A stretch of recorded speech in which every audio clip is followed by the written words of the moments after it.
Hey there. Tonight, we're not walking in the footsteps of lords or knights. We're moving quietly through the shadows, with the servants who made the castle run while rarely being seen, the scullery maid scrubbing before dawn, the spit boy turning meat until his arms go numb, the laundress with frozen hands, the guard pacing in silence while everyone else sleeps.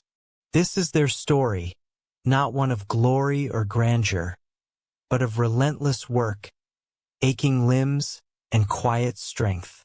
10 lives, 10 days, all under one roof, but in entirely different worlds. If this kind of soft, grounded history helps you unwind, feel free to like the video and subscribe, but only if it truly brings you peace. And drop a comment letting me know where you're listening from and what time it is. I love seeing how far these quiet stories travel. So take a deep breath, let the fire crackle, dim the lights, and let's begin.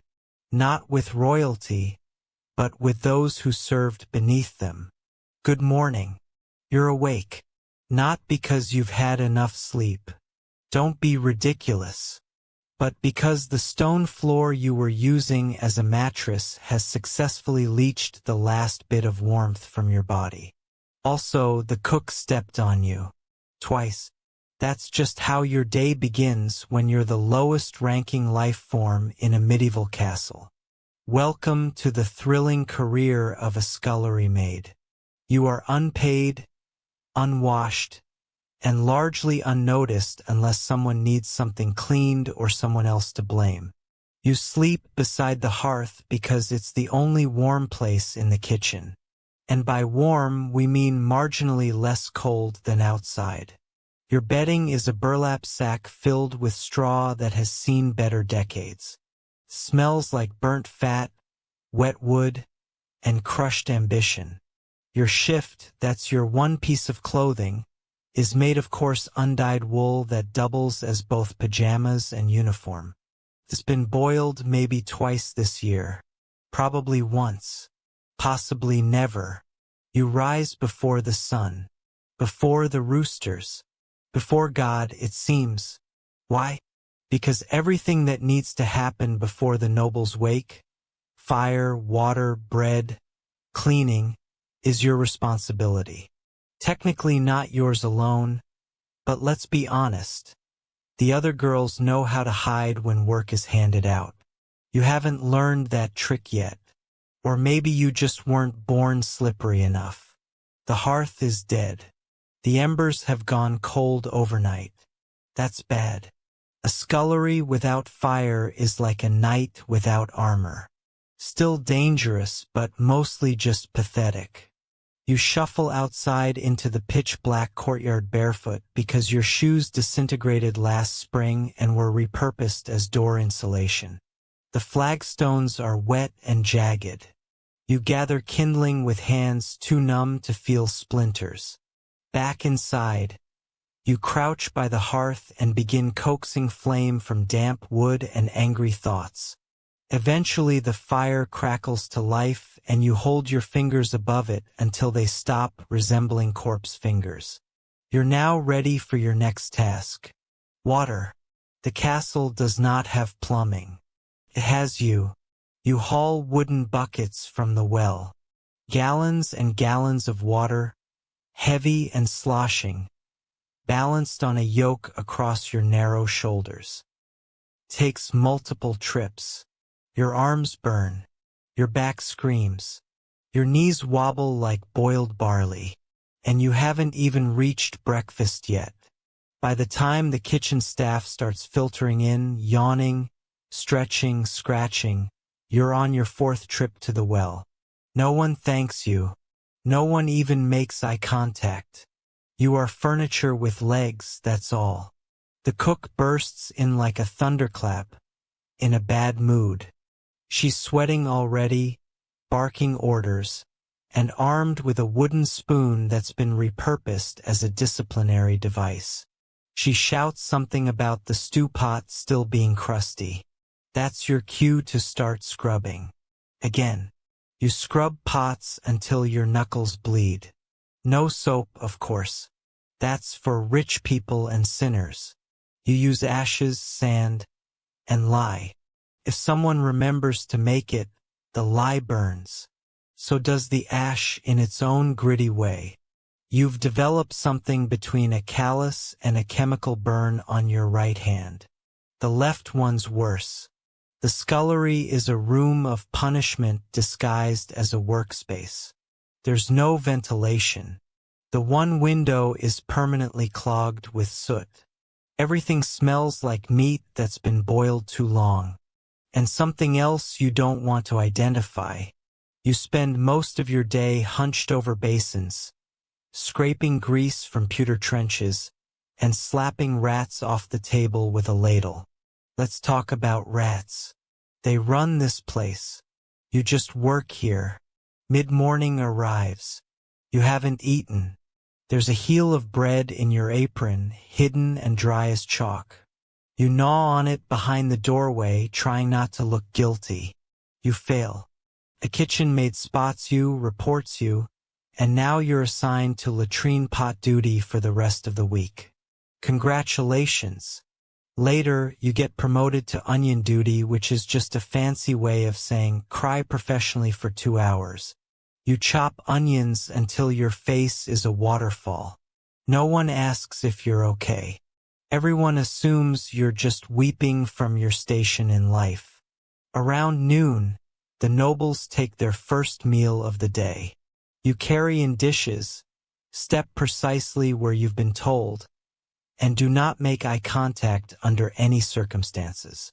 Nobles don't like to be reminded that servants have eyes, or faces, or thoughts. You hold a pitcher for a full hour and are never asked to pour.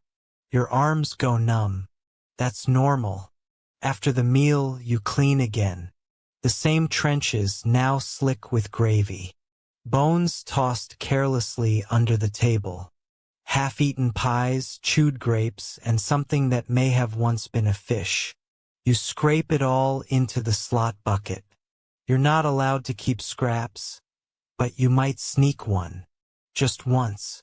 Just the crust. Just the edge. Just enough to keep standing. Afternoon blurs into evening. You haul more water. You peel more roots. You mop the floor. You sweep the hall. You get blamed for the dog vomiting in the solar, even though you've never even seen the solar. Doesn't matter. You were there. Spiritually. As the sun sets, dinner prep begins. It's louder now. Hotter. The hearth is blazing, smoke filling the rafters. Someone drops a pot. The cook screams. A fire nearly starts. You slap it out with your apron and keep moving. You're allowed to eat again, this time from a shared bowl passed between 5 girls. The stew is mostly liquid. A floating root, a grain of barley, and a suspicious chunk that might be squirrel. Doesn't matter. You eat it. It's food. Finally, dinner is served to the nobles. You stand nearby again, a background character in someone else's pageant. Your feet are soaked. Your back is locked. You haven't spoken in hours except to say yes, cook. Sorry, cook. Or it won't happen again, cook, whether or not you know what happened. Night falls. Dishes again. More scrubbing. Bones stuck to the pan like medieval cement. Your hands are shaking now. Not from cold. From exhaustion.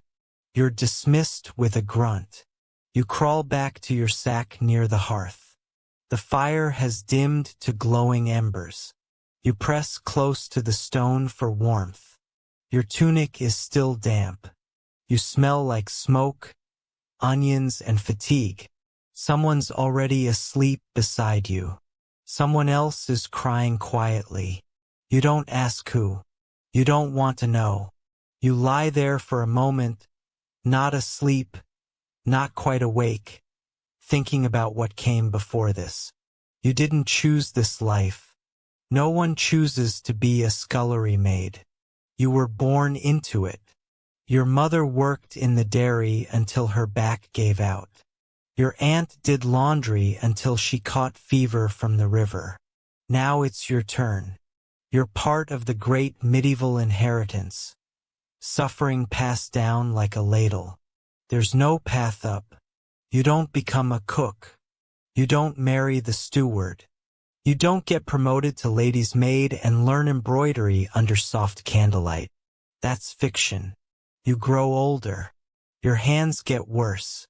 Eventually you're too slow to scrub the pots and they replace you with someone younger, cheaper, and less likely to fall asleep standing up. So you pay attention to the little things. The rhythm of the kitchen. The shifting alliances between servants. The unspoken rules of survival. Never correct the cook. Always share the driest part of the bread with the girl who's bleeding. Stay out of the steward's way. If you hear a noble's footsteps behind you, move immediately or risk being trampled, physically or socially. There's gossip, of course. The only currency the servants have. Someone swears the chamberlain is sleeping with the lady-in-waiting. Someone else says he's in love with the choir boy. Someone saw the knight with the red beard eat 5 figs and throw up into his own helmet. That one is probably true. When there's a wedding or a feast, it's chaos. 3 times the guests, 10 times the work, and no time for anything but frantic scrubbing and silent praying. The nobles celebrate. You blister. By the end of those nights, you're not even tired. You're hollow. And then there's winter. The worst of it. You work through your own cough, your own fever. You wear the same shift for weeks, layered with scraps. There are days when the water in your bucket freezes before you can get back to the kitchen. You keep going anyway, because if you stop, someone else takes your spot. And because you've been told that suffering without complaint is a virtue, especially for girls like you. You used to have a name. People used to say it. Now you're just girl. And maybe you there. You're not special. You're not a hero. You're just another invisible cog in the machine. And yet the castle runs because of you. Because you get up before the sun. Because you know how to quiet a squeaky hinge with goose grease. Because you remember which bucket is clean, and which one holds the mop water. Because you scrub the pans until they shine like coins you'll never hold. No statue will ever be carved for you. No song sung. But if you disappeared tomorrow, the kitchen would fall apart in a week. You don't sleep well. You twitch. You ache. Your dreams are strange and half-formed. Sometimes of green fields, sometimes of boats sailing away, sometimes of nothing at all. You wake with your mouth dry and your arms heavy. Another day begins. Another day exactly like the last. And no one notices, except maybe Lord Crumbs. You are the spit boy. Congratulations or condolences. It really depends on how much you enjoy rotating slowly in front of open flame while contemplating your life choices. You're somewhere between 8 and 12 years old. Small enough to crouch under the hearth. Old enough to not cry every time you burn yourself. You were either orphaned, sold, or your parents were very persuasive when it came to convincing you this was an opportunity. Your job is to sit on a stool, if you're lucky enough to have one, beside the great kitchen hearth and turn the spit. All day slowly, clockwise mostly, until someone tells you otherwise. Sometimes you're told to stop. Sometimes you're told you were turning too fast or too slow, or that you weren't turning it with enough noble dignity. Once, someone accused you of cheekiness because you blink too often. It's hot. Hot in a way that feels unnatural, like living inside a loaf of bread that's halfway through baking. Your cheeks are constantly flushed. Your hair is always damp. Your tunic, singed at the smells like every type of meat that's ever passed through this kitchen. You used to like the smell of roasting duck. Now it gives you migraines, burns, constant, blisters, everywhere. The kitchen has no sympathy. You're just expected to get better at dodging. If you blister your palm, wrap it in a rag. If your eyebrows singe off, grow new ones. If you faint, try to land somewhere that won't spill anything. You don't get breaks. The meat doesn't care if your arms are tired. The fire doesn't care if you're sweating so hard it's dripping into your eyes. The nobles expect their roast goose to spin at the correct angle and pace, or heads will metaphorically roll. Sometimes literally, depending on how drunk the steward is. On special feast days, the spit gets longer. Bigger birds, whole pigs. Once, an entire deer. Took 2 of you to turn it. Your partner had a lazy eye and a mean streak. He'd let go of the crank at random intervals, just to watch you panic. You haven't seen him in a while. Rumor has it he's been reassigned to the kennels. You hope the dogs are treating him fairly. You sit for hours in the same position. Your knees go numb. Your back knots up. One time, your foot fell asleep so hard you thought you'd gone lame. The steward called you dramatic and threw a turnip at your head. The kitchen is chaos. Shouting, boiling, clanging. People running into each other with trays of oysters and jugs of wine. You are the eye of the storm. Nobody thanks you. Nobody remembers you. But if that roast comes out uneven, someone will blame the boy who turned it. When the meat is finally declared done, you help pull it off the spit. Carefully. The fat sizzles. The grease drips. If you flinch, you get scolded. If you hesitate, you get slapped. Then it's on to the next roast. Or the stew. Or the pies. Or the boiling cauldron that smells like fermented onions and despair. You don't really know what time it is. Ever. Your entire life is firelight and hunger. Sometimes, if you're lucky, someone throws you a bone. Literally. Not a metaphor. A half-gnawed bone with just enough meat on it to pretend you had lunch. You eat it in the corner with your hands, hunched like a little animal, and then go back to turning. By late afternoon, the fire has turned your cheeks red and your lips dry and cracked. Your hands are black with soot. You've inhaled so much smoke that you cough like someone 4 times your age. You're still rotating. You hear the sound of plates clattering and nobles laughing in the hall above. You'll never go there. You're not allowed. That room is clean and bright and full of soft chairs and white bread. You exist so they don't have to. Eventually, the feasting ends. That doesn't mean you're done. It means you now get to help carry trays of half-eaten meat back down to the kitchen. You don't get to eat it. You carry it. You scrape bones into a slot bucket, rinse goblets, and drag the roasting spit into the scullery for cleaning. It's heavy. Your shoulder aches. You pretend you don't feel the blister bursting under your palm. Someone shouts that the Lord wants a roast prepared for his hounds. You start the process all over again. The dogs will eat better than you tonight again. It's late now. Your tunic is stuck to your skin. Your hair is stiff with grease. Your hands are shaking, and not just from fatigue, from hunger too. You finally get a bowl of pottage. It's thin. Just boiled grain and a few soft turnips. You slurp it down in the corner. You don't talk to anyone. There's nothing to say. Everyone's too tired to pretend they're people. You clean the tools. Dull knives. The spit. The hooks.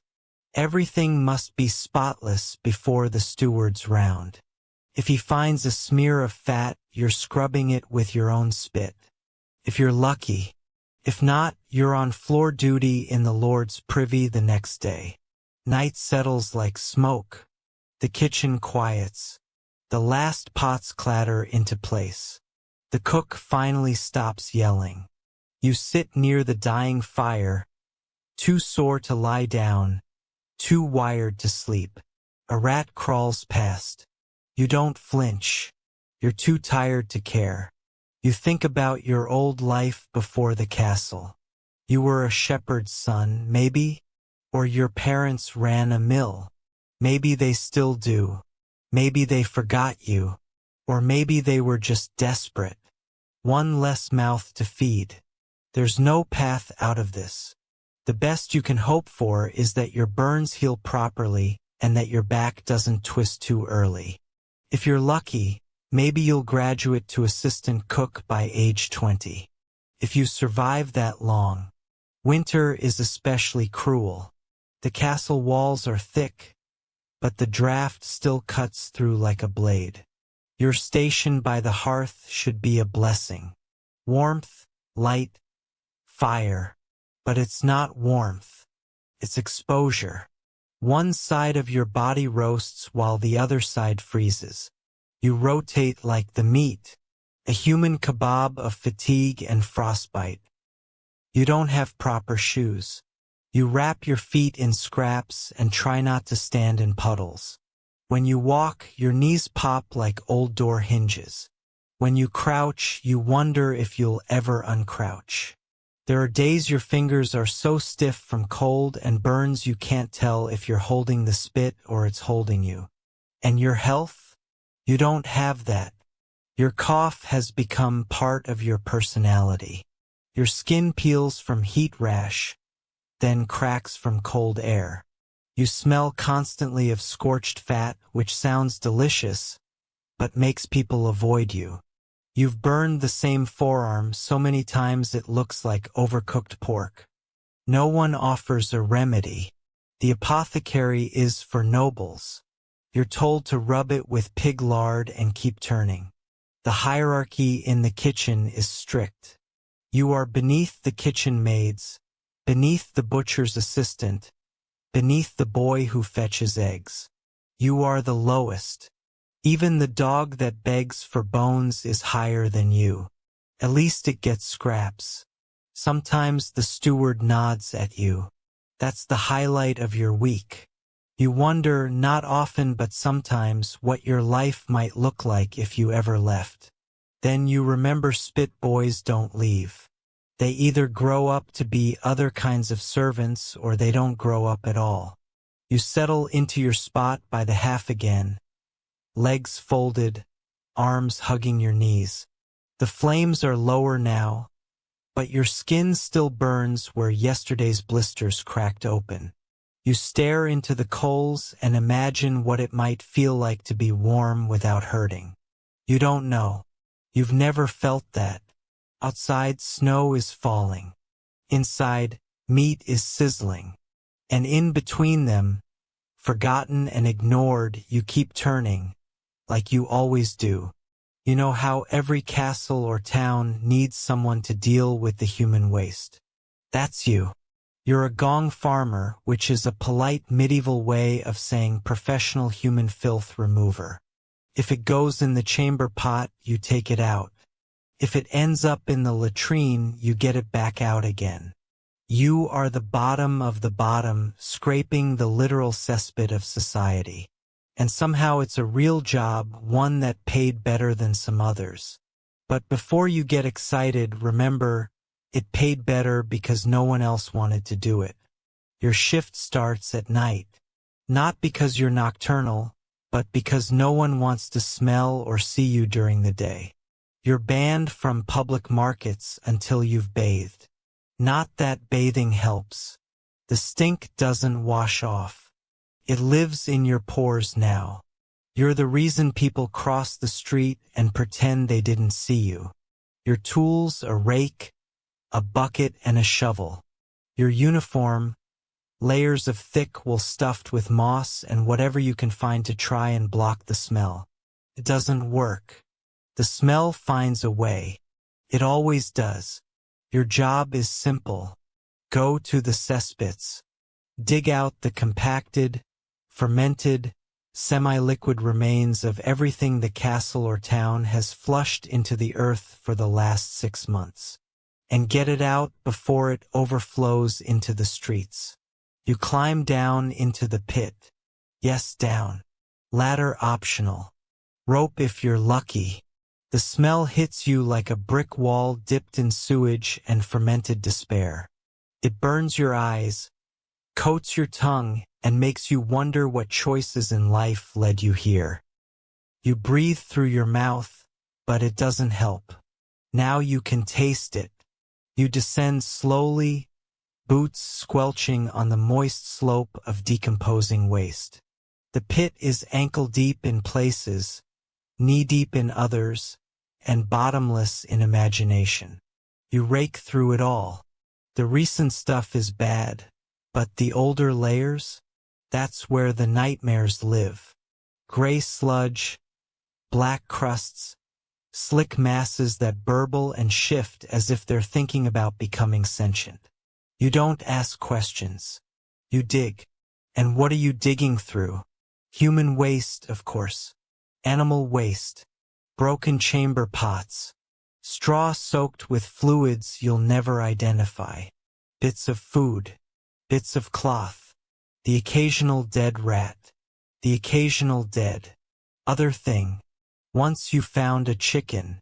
You still don't know how it got down there. You buried it with some dignity. Sometimes, if you're lucky, you find coins. Dropped from nobles who used the latrine in a hurry.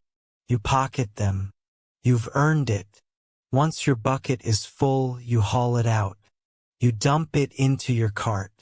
An open wooden box on wheels that creaks like it resents you. You repeat this process a dozen times. More if the castles had a recently. And you always do it at night under torchlight because the people above don't want to see the cost of their comfort. You work in silence. No one talks in a cesspit.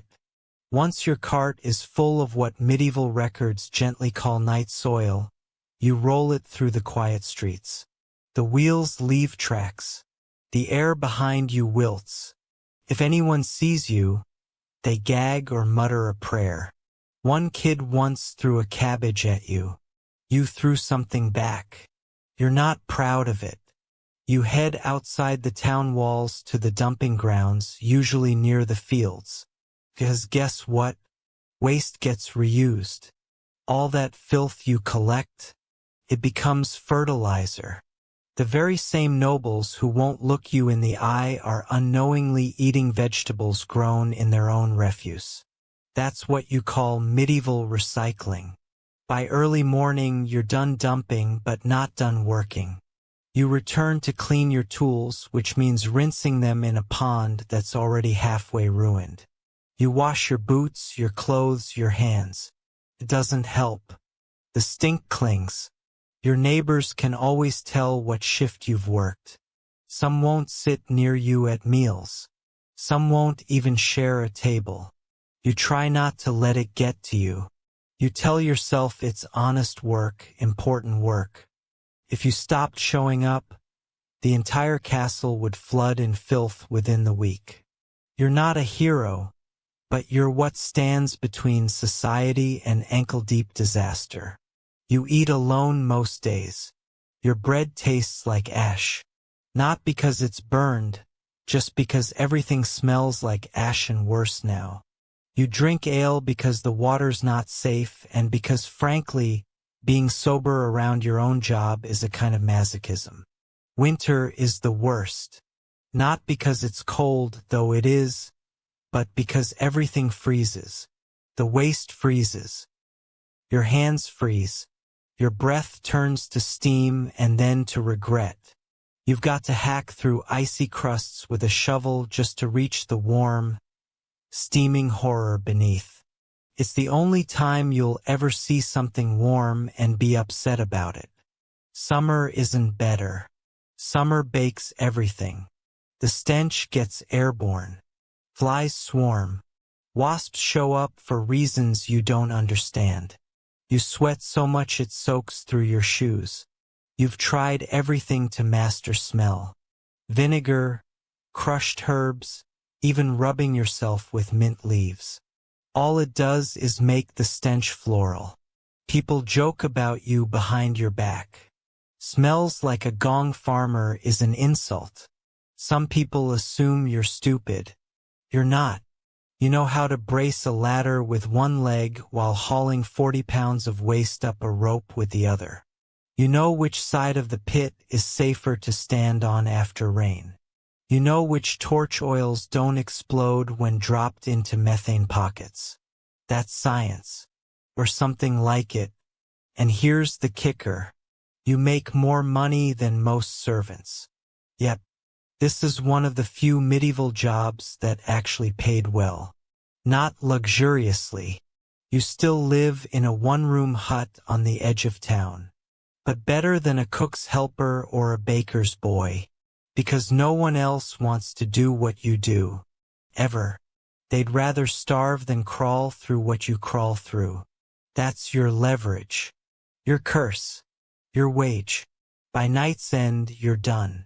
You drag your empty cart back to the yard. You lean your shovel against the wall. You sit down on a log. Not because it's clean, but because it's there. You sleep outside when the smell gets too bad. Your wife, if you have one, insists. Your kids say you smell like boiled cabbage and sin. You can't argue. They're right. You close your eyes, but the scent stays. It always stays. You smell it even in your dreams. Your hands don't look like hands anymore. The skin is always cracked. The fingernails black from grime. No matter how long you soak them, the calluses stay. You've stopped trying to scrub them clean. The soap costs more than your dignity. You used to be able to smell flowers, grass, firewood. Not anymore. Your nose is broken. Not physically, but spiritually. All you can ever smell now is rot. If a cart of apples rolled past you, you'd think they'd gone off. You've been rewired. Sometimes the castle guards joke with you. They say things like, "Don't fall in," and laugh like that's the first time you've heard it. You smile politely and pretend it's funny. Once, one of them shoved you near the edge of the pit for a laugh. You didn't smile that time. You have dreams, rarely, about becoming something else. A baker, maybe, a scribe. But when you wake up, your hands still smell like last night. And so you rinse your face, adjust your sackcloth tunic, and walk back to the pit. Because even in dreams, someone has to carry the bucket. As the sky turns gray and the roosters begin their song, you haul your last bucket, scrape your last shoe, and exhale into the morning. The castle will wake soon, oblivious. The nobles will relieve themselves into gilded bowls, unaware of what happens after. And you'll vanish into shadow again, like the stink you carry. That's your job. That's your role. That's your day. The gong farmer, cleaner of kingdoms, forgotten by all, remembered only by the flies. You wear shoes. That alone makes you higher in rank than 3/4 of the castle staff. They're stiff leather, curled at the toe, and they squeak when you walk. Which is unfortunate, because silence is part of your job. You're the apprentice to the chamberlain, which means you carry ledgers, memorize inventories, and pretend to understand what the words protocol and accountability really mean. You're not noble, of course. Don't get any ideas.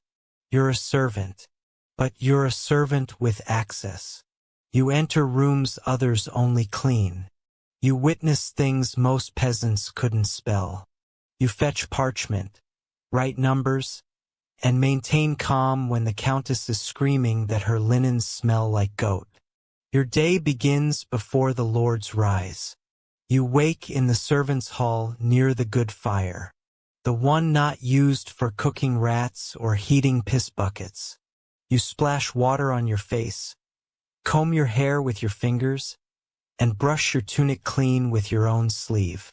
Presentation matters. First task, candles. You walk the long hallways replacing the stubs with fresh tallow tapers. Beeswax is for the chapel and the great hall only. Everyone else gets the cheap stuff that smells faintly of sheep. As you move from room to room, you know anything out of place. That's your second job, to notice. If the salt cellar is low, you write it down. If the wine stock is 2 casks short, you investigate. If the chamber pot in the guest room is full, you find someone else to deal with it. You delegate downward. It's tradition. The chamberlain is already awake, of course. He never sleeps, or so it seems. He's a narrow man with a sharp nose and sharper expectations. He smells faintly of ink and dried lavender. His robes are always spotless, and he always knows when you've made a mistake, sometimes before you make it. He speaks in lists. 2 bolts of woolen broadcloth, for barrels of lamp oil, 1 visiting friar with dietary demands bordering on heresy.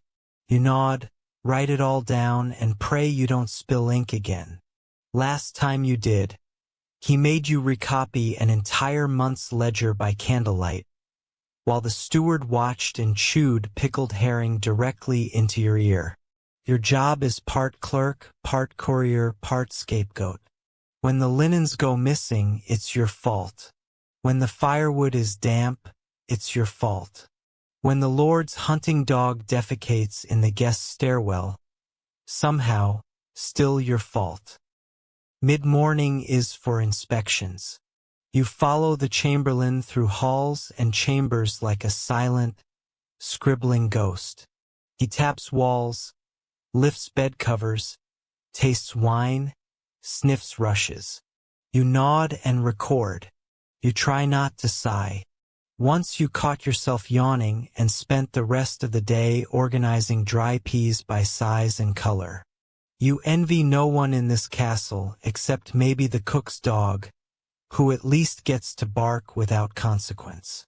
Lunch is not a break. It's a logistical nightmare. Who eats what, when, and where, and who is seated 2 spots away from whom, so no one accidentally reignites a blood feud over pigeon pie. You carry seating charts, correct titles, and gentle reminders that Lady Cressida is no longer speaking to Lord Alric, since the Lent wine incident. After the meal, the chamberlain reviews accounts. You sit across from him in the solar, reading aloud each line item. Wax, fish, salt, horseshoes, ink, wool, barley, mead, soap, barley again. The list never ends. Occasionally he asks you for the weight of a cusk, or how many loaves can be cut from a stone of flour. If you hesitate, he raises 1 eyebrow. You'd rather be slapped. Then come the visitors, nobles from another estate, a wandering knight, some distant cousin who's somehow always between holdings. They arrive with trunks and egos and dietary needs. You show them to their chambers and take careful notes on what linens they receive. Not because anyone will thank you, but because someone will absolutely blame you when they vanish. You're also responsible for the castle's keys, or more accurately, for fetching them. The armory key, the wine cellar key, the upstairs wardrobe key that fits nowhere but is still important. You carry them in a pouch tied tightly to your belt, and you touch them reflexively like prayer beads.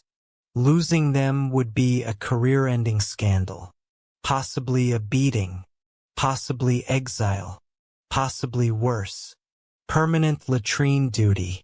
By late afternoon, the lists have turned to logistics. A shipment of salted herring is late. A bolt of velvet has gone missing. A priest drank too much and is asleep on the chapel floor. The kitchen is out of vinegar. The stables need more hay. The steward has opinions. You listen, you nod, and you draft a polite response in the chamberlain's hand. Sometimes you draft love notes. Yes, really. There's a noble lady who insists on communicating only via letters. She dictates them to you behind a curtain while feeding her lapdog strawberries soaked in cream. You write what she says, edit out the madness, and deliver the wax-sealed nonsense to a knight who blushes like a baker's oven every time he opens one. Evening approaches. Candles again. You pass through the halls with a taper and a snuffer, relighting what's gone out, trimming what's burned too low. The halls are quieter now. The nobles drink, the servants breathe, and you are somewhere in between. Not invited to either world, but required in both.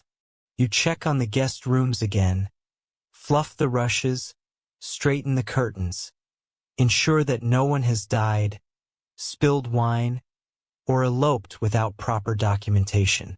By now your feet hurt, your head pounds, and your fingers are stained with wax and ink. You haven't eaten since morning, but you won't eat until the chamberlain finishes his supper and dismisses you. Sometimes he forgets. You sit outside his chamber for an hour while he recounts stories from his youth to a bored page boy who probably dreams of becoming a knight. You doze with your chin in your palm and your stomach caving in. Eventually the door opens. You're dismissed with a flick of two fingers. You bow, murmur thanks, and retreat to the servants' quarters. Your bunk is narrow. The fire's out. Someone else has stolen your blanket again. You lie down, still half-dressed, and stare at the ceiling. You wonder if this is what power smells like. Tallow, ink, sweat, and lavender. You used to think working near the nobles would be exciting, that you'd hear secrets, learn how power works. You've heard the secrets, all right, mostly about hemorrhoids, stolen pastries, and who thinks whom is insufferable. As for power, it's just more rules, more ways to fail. The chamberlain says you're learning discipline. What you're learning is exhaustion.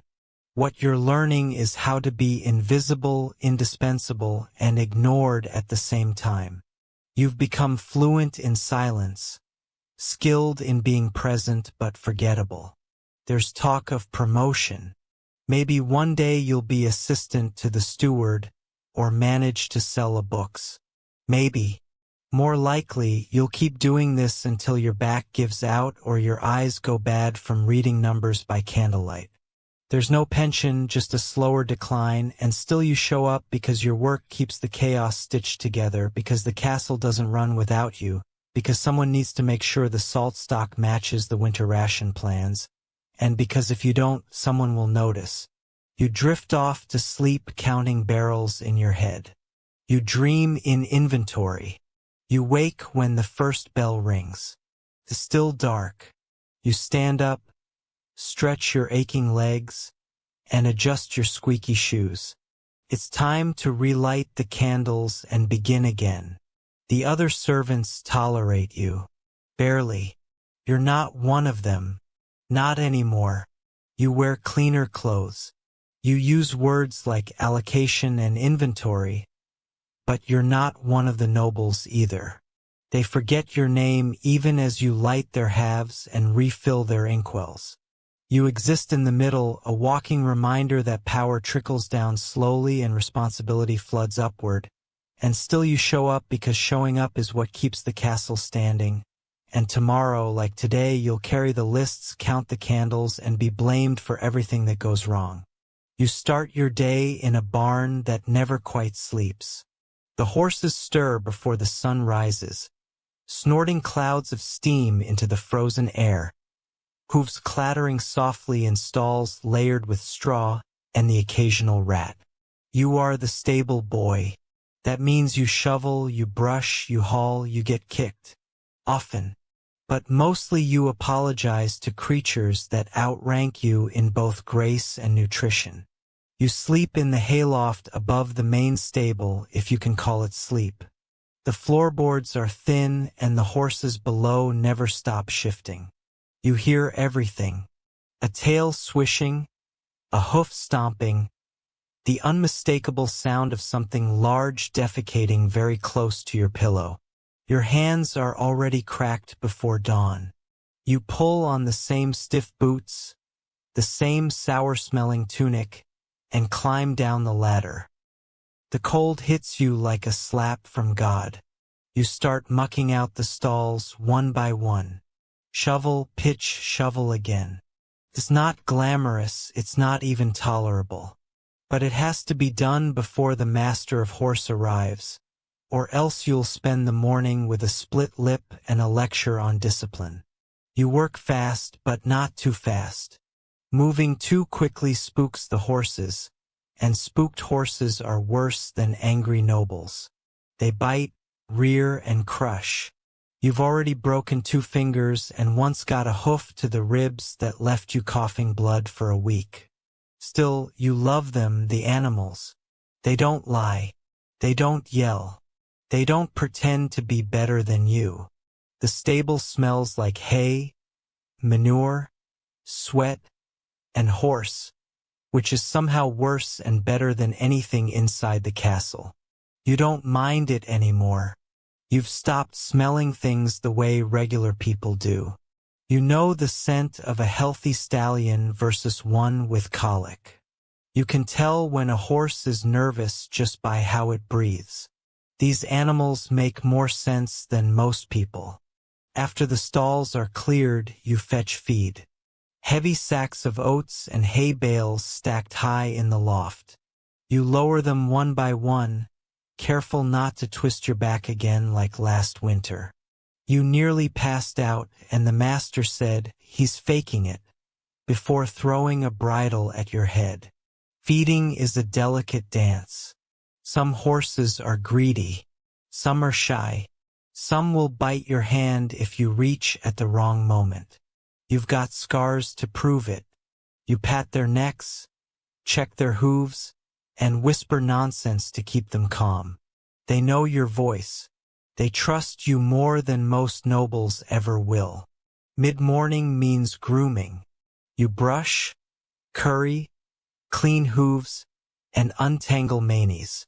You pluck burrs, wipe noses, and scoop more dung than you care to count. If the Lord is riding, you polish the tack until it gleams. Not because he'll notice, but because the master of horse will.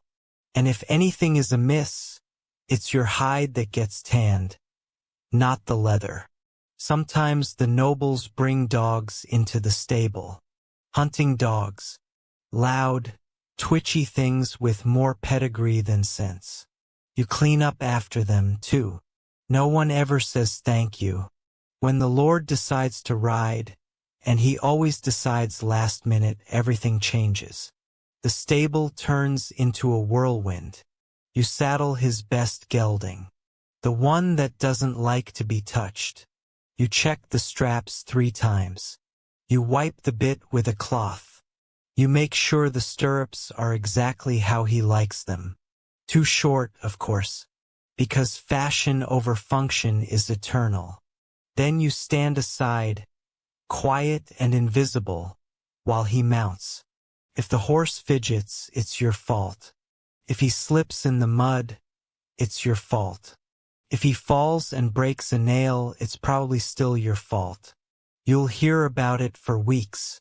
In the meantime, you fetch fresh water, sweep the yard, and stack more hay. The smell of leather and sweat clings to your skin. Your shoulders ache. Your arms throb. You've pulled muscles you didn't know existed and bled in places that shouldn't. You get a break sometimes, but it's not restful. You sit on a stool, sip warm ale from a tin cup, and stare at the dust motes drifting through the air like exhausted ghosts. You don't talk. Your jaw hurts from clenching it. Your body hurts from existing. But the horses still need brushing. In winter, it's worse. Your fingers go numb even inside gloves. The troughs freeze. The breath from the horses steams in the cold like dragon smoke. You break ice with a hammer just to get them a drink. Sometimes you wonder if anyone inside the castle even knows the stable has no insulation. In summer, you're a walking blister. You sweat through your tunic, your shirt, your soul. Evening arrives with flies. Clouds of them. They gather in the corners of the stable, buzzing like tiny curses.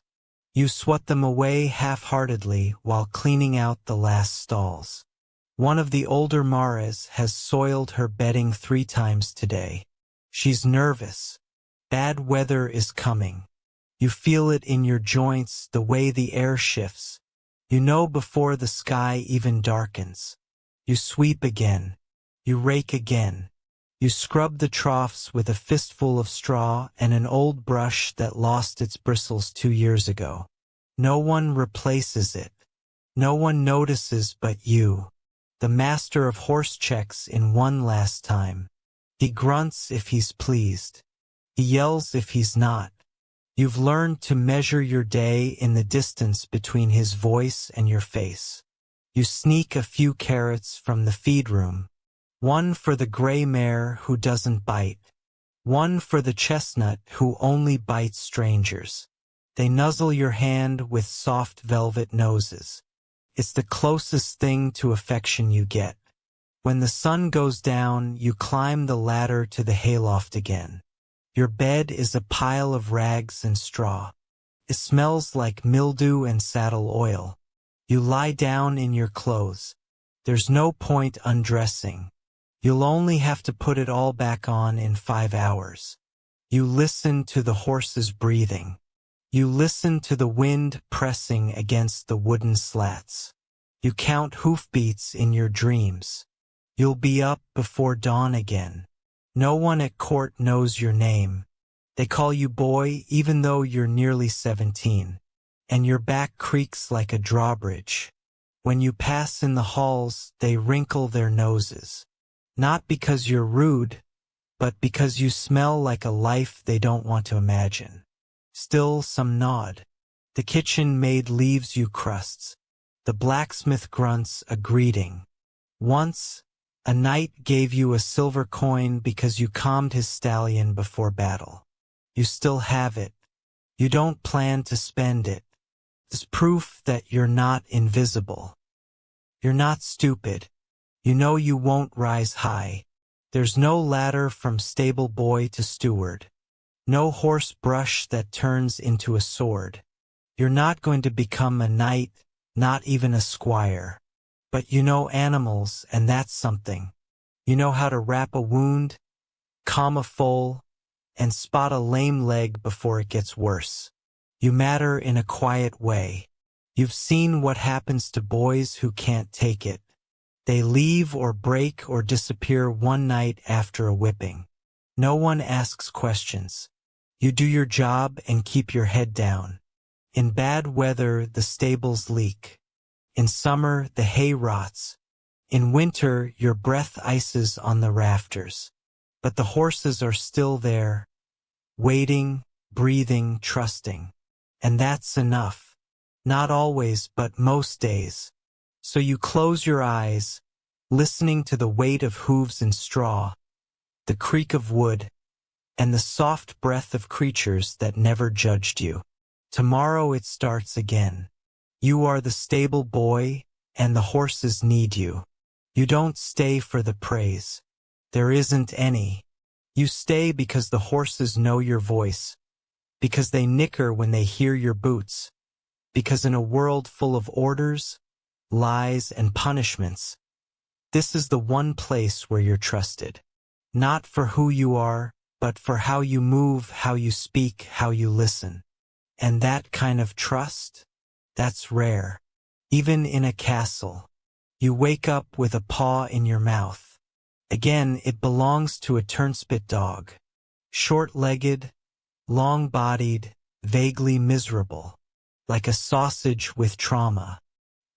He's sprawled across your straw pallet, snoring softly, his fur matted with kitchen grease and what might be duck fat. You don't mind. He's warm. And honestly, he smells better than most of your coworkers. You're the turnspit dog keeper, which means you are the invisible, overworked, underfed bridge between noble cuisine and the medieval animal treadmill. Yes, that's a thing.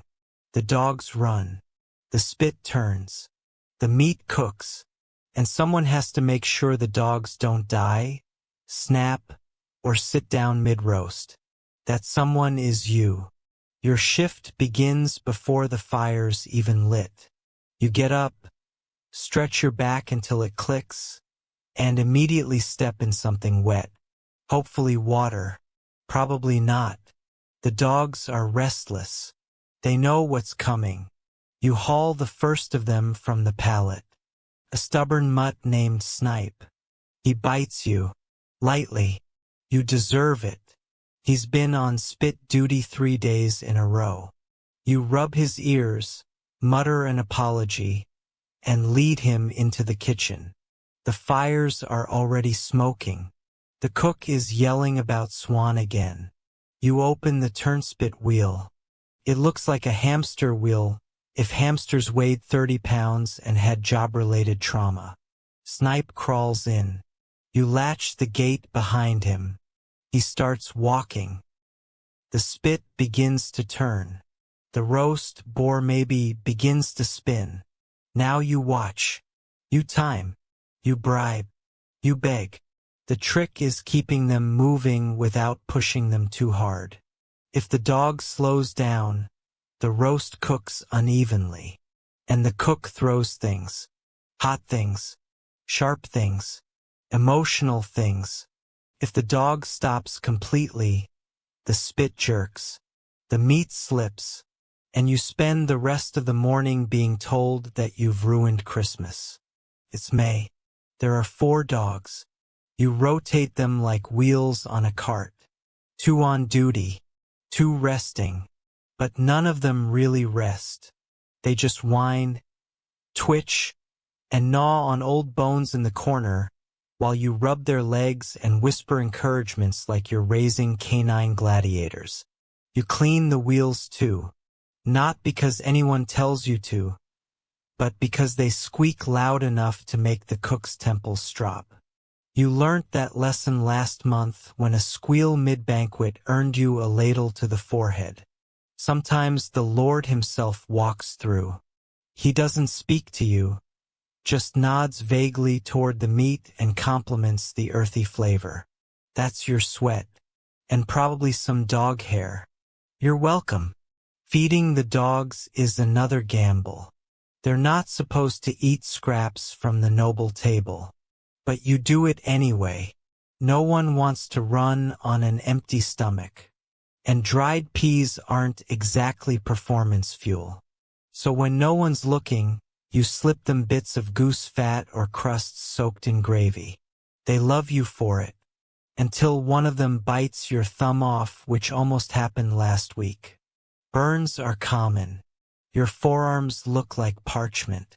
The kitchen is a furnace. Even in winter, it's a wall of smoke, heat, and shouting. In summer, it becomes a punishment from God. The fire never goes out. Not really. Even at night, it smolders. And you sleep nearby. Just close enough to be useful. Just far enough to be forgotten. You've inhaled so much ash that your snot comes out black. Your cough sounds like a dying bellows. Your eyes are permanently red, which at least hides the tears. You used to think dogs were cheerful, loyal, friendly. Now you know better. These are working dogs, bred not for companionship, but for endless mechanical endurance. They don't want affection. They want your bread. And if you're late feeding them, they organize a rebellion. You once walked into the wheel room to find 3 of them sitting in a circle, chewing your shoe. No one taught you how to train them. You just learned by trial, error, and blood loss. You keep a stick nearby. You don't like using it. You really don't. But sometimes they refuse to run. Sometimes they dig in their paws and stare at you with the eyes of an animal who knows it's part of a joke it can't understand. You've named them all. Snipe, Button, Maud, Guts. Guts is the mean one. He only likes you when you feed him bacon grease.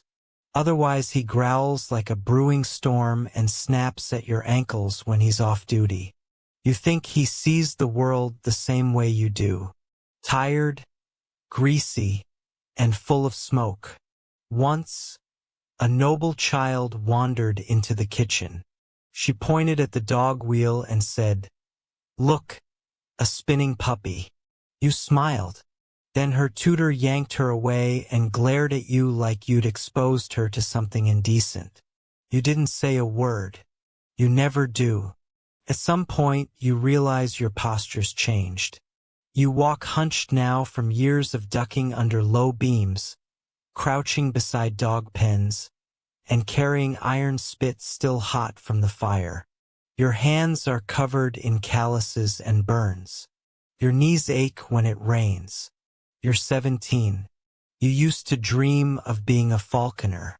You thought maybe you'd train birds, walk through forests, wear a leather glove, and squint at the sky like you understood something. Now you can't even hear birds over the constant drumming of paws in a wheel. When you do get a moment alone, you sit by the back door, just out of sight. You let one of the dogs curl up next to you, usually Maud, the quiet one. She's the only creature in the kitchen that doesn't demand anything. She just breathes, warm and real, and you rest your head against the side for a minute. Maybe 2. Then the bell rings again. More meat, more spinning. No one thanks the dog. No one thanks you. At night, you scrub the grease from your arms with sand and prayer. You curl up in straw, listening to the slow pant of sleeping dogs and the lingering sizzle of fat in the hearth. You dream of running, not from anything, just running, and the wheel keeps turning. Sometimes you hear the nobles talk about the charm of rustic kitchens. They mean the decor, the roasted swan, the smell of herbs they think came from the garden, and not from the sweat of the scullery maid who harvested them barefoot in the dark. They don't know you exist. They don't know the dogs exist. If they do, they think it's quaint, a detail for the minstrels to include in their songs. The turning hounds of House Wexford, or something equally oblivious. You once overheard a bard say that turned spit dogs enjoy the exercise. You nearly choked on your own laugh. You've learned a strange patience working here. You don't argue. You don't complain. You just keep the wheel turning. You feed the dogs, tend the injuries, clean the wheel, and hope the day ends without blood. You've seen worse. One boy got his hand caught in the gearing last year. He doesn't work here anymore. You're not sure if he died or just became someone else's problem. You have a small cloth pouch hidden behind a beam. Inside is a bit of cheese you've been saving. A button shaped like a flower and a dog's tooth. Guts lost it during a particularly bad day. You keep it like a relic. A reminder that even the meanest dog can break under pressure. Your ears ring from the shouting, from the heat, from the spin. Your bones hurt. Your stomach is never quite full. But every once in a while one of the dogs nuzzles your arm after a long run, and in that brief strange moment you feel seen. Not by the castle, not by the cook, but by something living. And for now that's enough. Because in this place even the smallest kindness, a warm side, a steady breath, a dog that doesn't bite, is worth holding on to, especially when the fire never goes out and the wheel never stops. You fall asleep to the sound of paws on wood and wake to the same, as if the night itself is on a spit, slowly turning. You wake well before dawn, in darkness and cold. The castle walls don't hold warmth, not for the likes of you. The embers in the hearth are long dead, and your breath fogs in the air above your rough blanket. You sit up, every joint stiff from yesterday's labor. Your hands are already sore, though you haven't touched water yet. You are the laundress, and that means water, soap, fire, and pain. You dress quietly, pulling on a damp wool kirtle that smells faintly of smoke, tallow, and lye. The apron goes over it, stained and stiff with salt from old sweat and splashes of boiled linen water. You wrap a scarf around your hair, shove your feet into cracked leather shoes, and move like you're already late. Because you are. The castle is mostly asleep as you pass through the cold stone halls, carrying a basket filled with the previous day's laundry. Shirts yellowed with sweat, underthings damp with fear, linen napkins stained with wine or worse. Some of these pieces belong to nobility, and any error, any shrinking, tearing, staining will be treated as a personal offense. You've seen girls dismissed over a scorched tablecloth. You've nearly been whipped over a missing chemise. In the courtyard, you fill 2 wooden buckets at the well. The pump groans. The water splashes cold and loud the morning silence.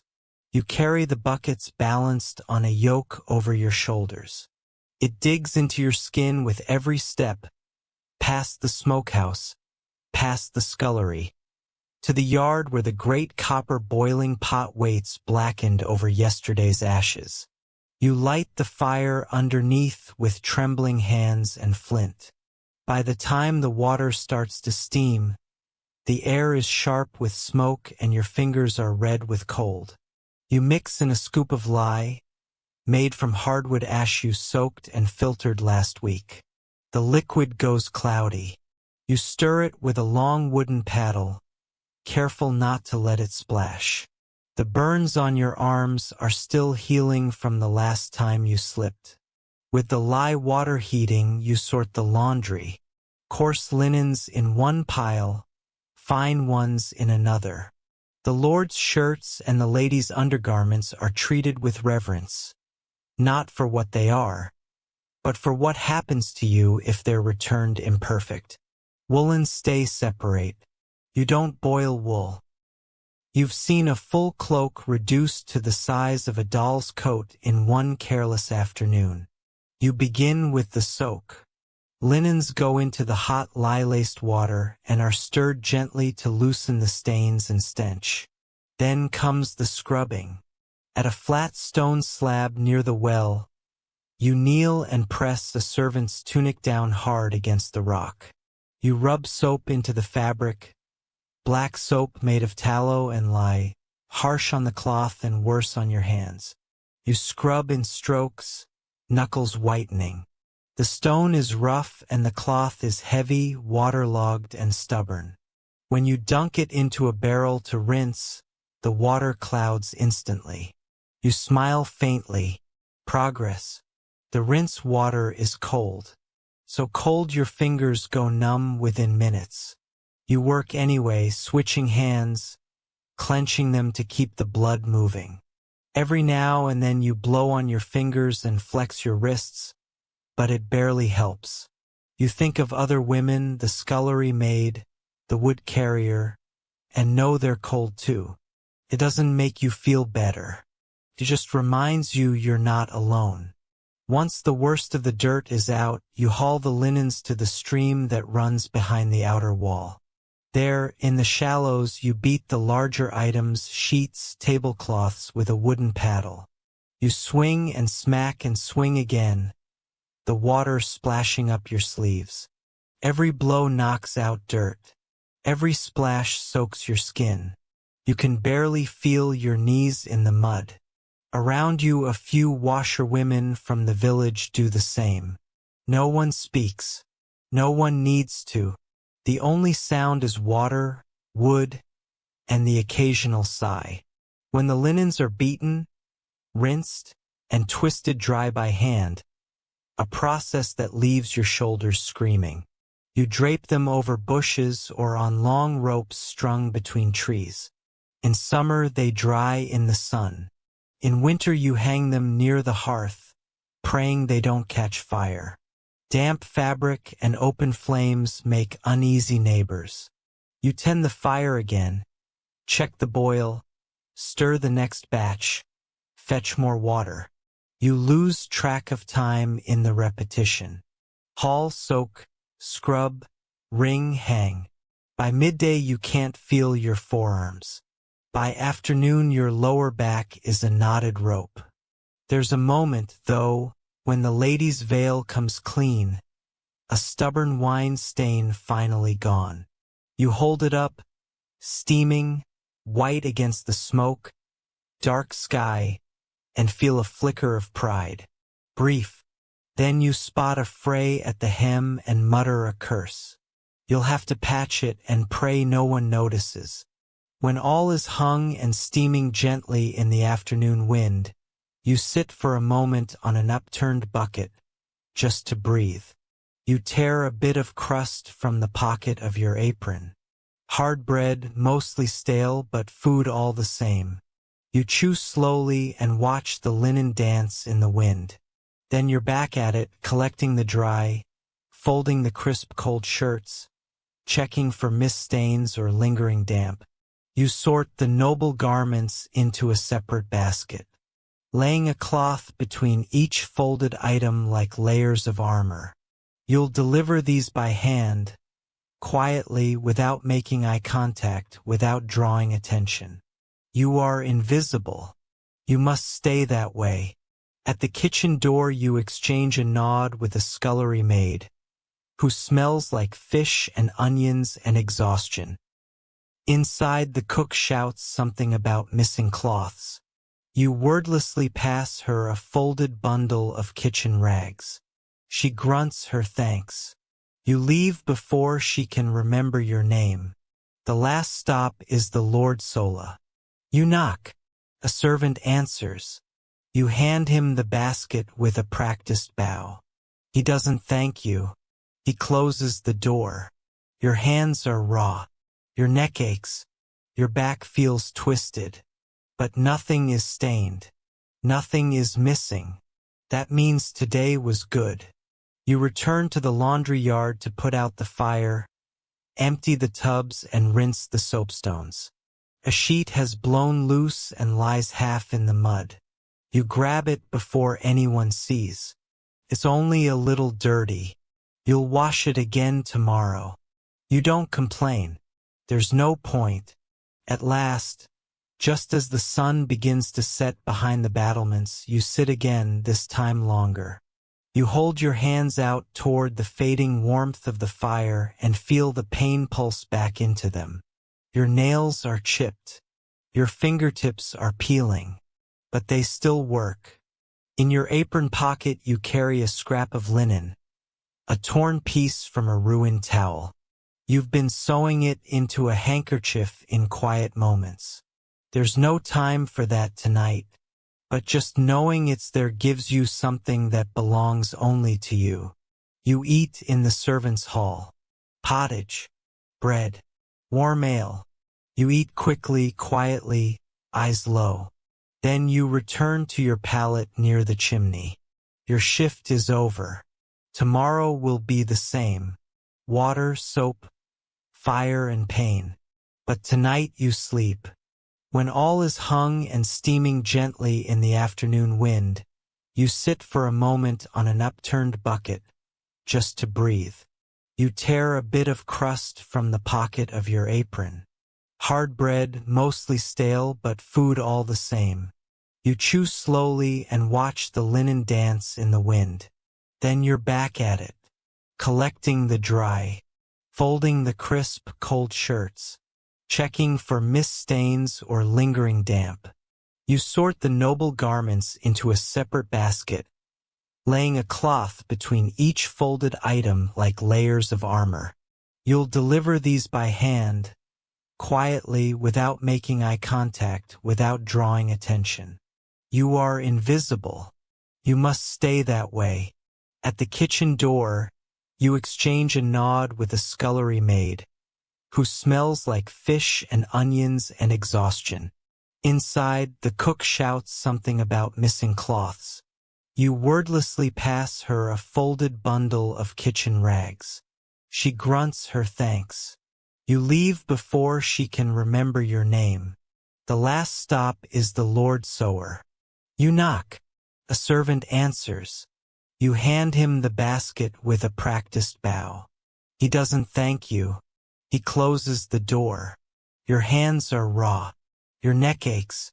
Your back feels twisted. But nothing is stained. Nothing is missing. That means today was good. You return to the laundry yard to put out the fire, empty the tubs and rinse the soapstones. A sheet has blown loose and lies half in the mud. You grab it before anyone sees. It's only a little dirty.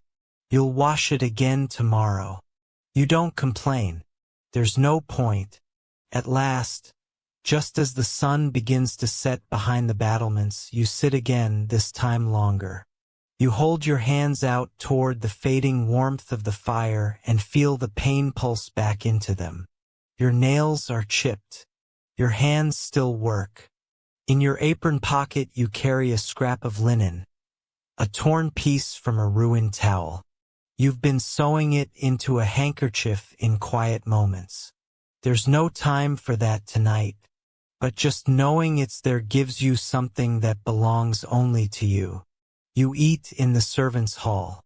Pottage, bread, warm ale. You eat quickly, quietly, eyes low. Then you return to your pallet near the chimney. Your shift is over. Tomorrow will be the same. Water, soap, fire and pain. But tonight you sleep. You've seen this before. If she rolls too much, she could twist something inside. You throw open the stall and grab her halter. She thrashes, nearly catches your leg. But you hold on. You tug her up, walk her in tight circles. Her eyes roll white. You keep whispering, keep moving. A stable master shows up eventually, curses and takes over. You step back, shaking. Your arms are covered in dirt and spittle. Your tunic is ripped. But she's standing now. That's something. You return to your rounds. 2 new guests have arrived. Their horses are skittish from the road. You soothe them as best you can. Soft words. Firm hands. One of them nips your sleeve. Another stomps and misses your toe by a hair. You fill troughs again. Fetch more hay. Sweep the aisle for the 3rd time. You mend the torn girth strap with twine and a bone needle. It's not pretty, but it will hold. The sun sinks behind the outer wall. The wind picks up. You close the stable doors, hang the lanterns and check each horse one last time. You rub noses, check hooves, refill water buckets. You pat Smoke's neck, avoid Gorse's teeth and scratch behind Willow's ears. When it's all done, you climb the ladders to the loft. You peel off your boots and flex your raw feet. You're covered in dust, hay and sweat, but no one was kicked. Nothing burned. No horses escaped. That makes it a good day. You eat a second meal in the loft. Some cheese you traded a favor for and a hunk of onion bread too hard for the kitchen to keep. You chew slowly, legs tucked beneath you for warmth. Outside the castle glows faintly with torchlight. Laughter floats from the great hall. Somewhere a minstrel plucks a lute string. You hear it through cracks in the wood. It sounds like a dream someone else is having. You don't mind. The horses below shift in their stalls. One snorts, one whinnies softly. They're settling, same as you. You lie back in the straw, arms folded under your head. Your fingers ache. Your knees crack when you stretch. Your back feels like a plank. But you are not dead. And none of the animals under your care are either. That counts for something. You think about the stories they tell. About knights, kings, tournaments. They all forget the boy who saddled the horse, who mucked the stall, who whispered to the animal that would carry a lord into glory or death. That's fine. You're not here to be remembered. You're here to work and to sleep. When the work is done, the wind rattles the shutters. Below you, hooves scuffle, and slowly the weight of the day pulls you down into sleep. Your last thought before sleep is of a hoof print, perfectly stamped in the mud, rimmed with frost, still steaming from the warmth of the horse that left it. It won't last. It'll vanish by morning. But for now, it's real. And so are you. You wake with a jolt, the butt of your spear still clutched in one hand. You must have nodded off. Again. But only for a moment. You're sure of it. The brazier beside you is nearly out. Just a few orange coals crackling faintly in the darkness. You rub your eyes, shift your weight on the cold stone bench, and peer through the arrow slip beside you. Still night. Still fog. Still your watch. You're the castle guard. Not a knight. Not a soldier. Not a man at arms with songs written about him. Just a guard. You stand. You wait. You freeze. And if something goes wrong, you're the first to die. It's your second night shift this week, and your knees already ache. You roll your shoulder. Feel the bruise from yesterday's training drill. A wooden blade slammed into your side hard enough to rattle your ribs. The sergeant called it a learning moment. You called it something else silently. Your job is simple. Watch the gate. Watch the wall. Walk the perimeter when the bell strikes the hour. Report anything strange. And don't fall asleep. You listen for the bell now. Distant. Muffled. Probably 5 hours till dawn. The wind whistles through the murder holes overhead, sharp and steady. You pull your cloak tighter. The wool is thin and doesn't help much, but it's all you're issued. Your breath fogs in the torchlight, curling into the stillness like smoke from a dying fire. You stretch your legs and walk a slow circle around the gatehouse interior. The stone floor is slick with old condensation and soot from the torches. You know every crack, every uneven flagstone. You've paced it too many times to count. At the outer parapet, the wind hits harder. Your cloak flaps against your legs. The courtyard below is quiet. A lone dog sniffs around the kitchen door. Somewhere, a drunk stumbles out of the barracks latrine, mumbling a tune and failing to close the door behind him. You don't cool down. Not your problem. Not tonight. You check the iron hinges on the main portcullis. Still locked. Still rusted. Still your responsibility if it jams when it's needed most. You run your gloved hand down the edge. It's freezing to the touch. You think about the day shift. Better in some ways. Sunlight. Warmth. People to talk to. But during the day there's shouting, drills, inspections. Night you're alone. Forgotten. Except if someone breaks in. Then suddenly, everyone remembers the night guard. Back inside, you take your seat again. You tilt your head and rest it briefly against the cold stone wall. Your helmet's off, too heavy for hour 7 of nothing. You rest your hand on your spear like it's a staff or a crutch. Maybe both. You hear something, a sound just beyond the gate. Not a voice, not quite a footstep. You stand too fast. Your knees complain. You move toward the door. Grip your spear. Hold your breath. It's nothing. A bird, maybe, or the gate settling in the frost. You wait a few moments longer, then exhale slowly and return to your post. False alarm. You're jumpy tonight. Can't afford not to be. You sit again slowly. Your joints creak like a drawbridge. You pull a strip of dried meat from your pouch. Cold. Hard. A bit of gristle stuck to the edge. You chew slowly, jaw aching. This is dinner. Once, a noble boy sneered at your meal as he passed. He had a pastry in one hand and a silk handkerchief in the other. You didn't say anything. You just kept chewing. That's what guards do. Keep chewing. Keep watching. Keep standing. Until they don't. You remember your first winter watch. Toes numb for days. Fingers purple. Skin cracked and bleeding. You learned the trick of wrapping wool inside your boots. Layering greasecloth under your gloves. It helped. A little.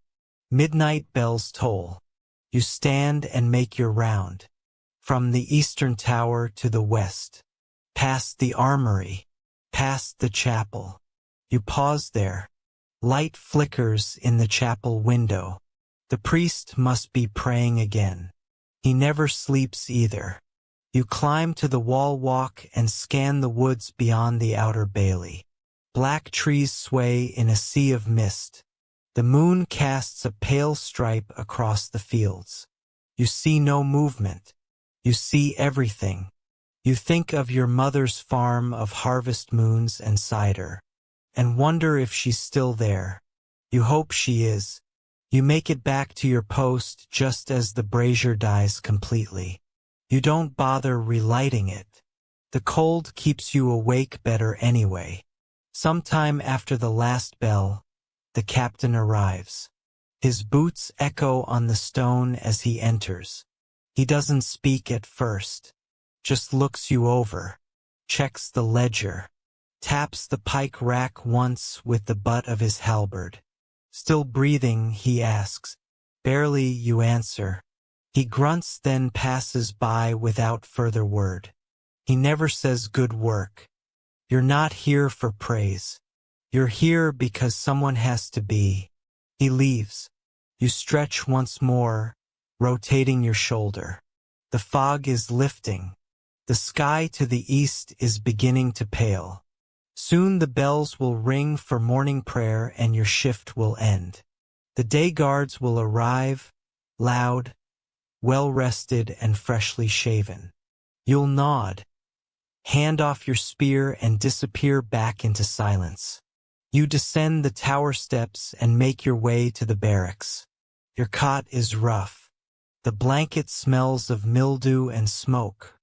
But it's yours. You peel off your cloak, set your boots beside the bed and sit a long moment before lying down. As your eyes begin to close, you hear the castle come alive. Shouting in the yard, buckets clanking, the cook's voice barking orders. You've earned your sleep, but you know you'll be back tonight. The castle doesn't guard itself. There was a time last year, you still remember it, when bandits tried to storm the gate. Not many, just 6 or 7 desperate men, starving, drunk on stolen wine. They came after midnight, thinking the war guards were asleep. You weren't. You sounded the bell. You shouted. You held the gate while others armed themselves. One of them, a tall one with an axe, almost made it to the portcullis. You caught him with a spear thrust through the ribs. He collapsed at your feet, died gurgling in the dirt. You didn't sleep for 3 nights after that, But no one thanked you. The steward sent down an extra crust of bread. The sergeant nodded once, said, "You did your job." That was it. You did sleep eventually. And when the bruises faded and the frostbite healed, you were posted right back on the gate, because now they trusted you to stay awake. That was your reward. You shift your weight again, bones grinding. Your hip has a knot in it from years of leaning on stone. You ignore it. You've gotten used to ignoring things. Hunger, cold, the sneers of nobles, the fear of being the first to die if anything truly bad happens. And yet, despite everything, there's pride. Not the kind people toast in halls, but the kind that keeps your back straight when no one is watching. You keep the castle safe. That matters. Even if no one sees it. You adjust your gear one last time before bed. The leather straps of your jerkin are cracked. The iron studs dulled from years of wear. Your helmet, dented at the rim, hangs beside your bunk. You should replace it. You won't. It still works. Around you, the other guards breathe deep in sleep. Some snore. One twitches as if fighting in his dreams. You envy them. They've done their part. Now they rest. You lie on your side and stare at the wall. The mortar lines look like roads on a map, winding and uncertain. You trace them with your eyes until they blur. Somewhere above, in the solar, nobles stretch in feather beds. Below them, you sleep with a knife under your pillow and your cloak wrapped around your feet. And still, if something were to go wrong in the dead of night, it would be you they send first. Because that's what castle guards are for. You close your eyes. And for a few precious hours, you don't have to watch anything. You rise in silence. It's not that anyone is asleep near you. It's that they're all long gone. The scullery maid is curled up by the hearth. The stable boy has vanished into straw. The cook's snores echo faintly through the kitchens. But your work begins now in the hollow hours no one else wants. You are the night watchwoman. You're not a guard exactly. You don't wear armor. You don't carry a sword. But you walk the halls with a lantern in one hand and a keyring in the other. And if something catches fire, if someone cries out, or if something moves that shouldn't, it's your problem. You wear soft shoes, patched and tied with scraps of cloth. You move without echo. That's the rule. Your dress is wool, thick and plain, with extra layers underneath, because the corridors at night are cold enough to crack teeth. Your lantern clicks once as you light it. The tallow candle flickers, casting long shadows across stone. You check the nursery first. 2 noble children sleeping fitfully beneath embroidered quilts. You don't know their names. You know when they have fevers, though. You know which one wets the bed. You straighten the blanket and leave without a sound. Next, the hall of tapestries. Grand scenes of battles and blood and glory. You pass them slowly, your flame dancing in the glassy eyes of long dead nights. Something creaks behind you. You don't turn around. Just keep walking. You're not paid to be scared. You pass the library next. It's locked, but you check the door anyway. The last time it was left open, rats chewed through a manuscript, and the steward barked about it for a week. You jiggle the handle. Firm, you move on. The chapel is quiet. A votive candle still burns at the altar. You pause to snuff it, not out of irreverence but caution. Last winter, a stray ember nearly caught the drapes. You touch the iron candlestick to make sure it's cold. Then continue. You climb a narrow stairway, lantern held high. Your legs ache. This is your 3rd round tonight, and the castle isn't small. You walk with purpose, not hurried, not slow. Your ears stay sharp. You hear the creak of wood, the scuttle of mice, the faint drip of condensation off stone. You know every sound the castle makes. What's normal? What isn't? In the east wing you find a window open. That's not right. It's latched from the inside during supper hours, and no one has reason to open it now. You set your lantern on the floor and close the window quietly. You don't report it. The steward doesn't believe in ghosts. You do. You check the laundry room next. Rows of steaming linens hung from rafters earlier are now stiff with cold. You tug one cloth down. A noble's cloak. Someone left it too close to the wall torch. The hem is singed. You sigh. You'll fix it yourself before anyone notices. You take the cloak with you, folded under your arm. You'll mend it in the still hour before dawn, when the fire is low and your fingers shake from exhaustion. The kitchen corridor is next. A pot left on the hearth still steams faintly. You lift the lid. Onion broth, thin and sour. You dip a crust of bread into it, careful not to take too much, just enough to feel like a person again. You don't eat with the others. You're not on their schedule. No one saves you a plate, but you've learnt which shelves hide a wedge of cheese or a shriveled apple. The cook pretends not to know. Maybe she pities you. Maybe she once walked these same halls. You check the stair to the Lord's Solar. You do not go up. You're not permitted. That's where the other world lives. The world with feather beds and warmed slippers and voices that ring with command. You just watch it from below. You head toward the servant dormitory. A baby cries behind one door. You knock gently. A mother opens, bleary-eyed. You pass her a flask warm water. She nods, thanks you without speaking. You leave her to it. Sometimes, when the castle sleeps, the walls feel alive. Not haunted exactly, but heavy with all the lives passing through them. The floor beneath your feet was scrubbed by 1,000 women before you. The stone arch above you was carved by someone who's been dust for centuries. You don't feel small. You feel connected. That's what keeps you moving. You take your final round just before dawn. The lantern is low now. You tilt it to coax out more light from the stub of candle. But there's not much left. The flame flutters, casting dancing shadows along the hallway walls. You pass through the lower storerooms, eyes peeled for anything out of place. This is where the rats come. Where a spark could start a fire that would eat the whole castle. You pause by the armory door. It's cracked. That's wrong. You step inside, heart quickening.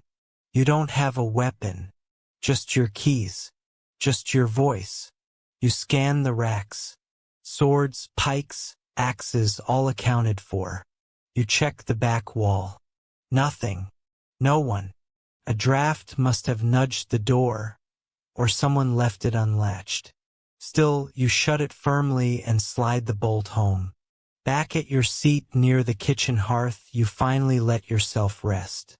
You set the lantern beside you, unwrap the cloak you carried, and pull out needle and thread. The mending takes time. Your stitches are slow but even. You've done this before. You finish just as the bells toll for morning prayer. The castle stirs. A door creaks. Someone groans. Another day begins. You fold the cloak. You return it to its peg. You climb to your cot above the linen stores. Barely more than a shelf. You tuck your legs beneath your skirt, curl into yourself like a letter unopened, and close your eyes. The castle breathes around you. You sleep. There are moments in the middle of the night when you forget the hour entirely. The castle exists out of time, its own little world of shadow and draft and silence. The walls breathe, the rafters creak. You've learned to tell which sound means loose timber and which means wind. You carry a small pouch of salt in your apron, not for seasoning, for protection. The old cook told you once that evil things dislike salt, that if you ever saw something that didn't belong in the halls, you should throw it at its feet. You've never had to, but the pouch stays. In the east corridor, near the old chapel, there's a patch of stone colder than the rest. No matter the season, you step over it every time. Just a habit. No one talks about it. Sometimes a nobleman's mistress will be out late, slipping from one chamber to another. You pretend not to see. You keep your eyes down, your keys quiet. Secrets are not yours to keep, but they are yours to carry. You once caught the steward himself stealing candles, taking them from chapel stores to light his own hearth in winter. He locked eyes with you, said nothing, neither did you. But a week later, you found a thick blanket folded on your cot. No explanation. You never mentioned it. These are the quiet trades of castle life. The unspoken debts and wordless bargains, made not in coin but in silence and stitches. And you are fluent in them.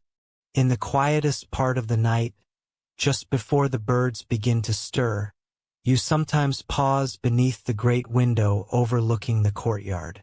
You let the lantern hang low, just for a moment, and you look up. The stars shimmer, hard and cold and far beyond reach. But they're always there. No matter what happened that day, no matter what burns or breaks, the stars return. You think of your mother's stories. She used to say the night had ears, that it listened to the women who worked while others slept. And maybe it does. You've whispered your share of wishes into its stillness, most of them practical, none of them answered. Still, the watching comforts you. You take a slow breath, stretch your aching arms, and begin walking again. The same halls, the same locks, the same long shadows. Because someone has to.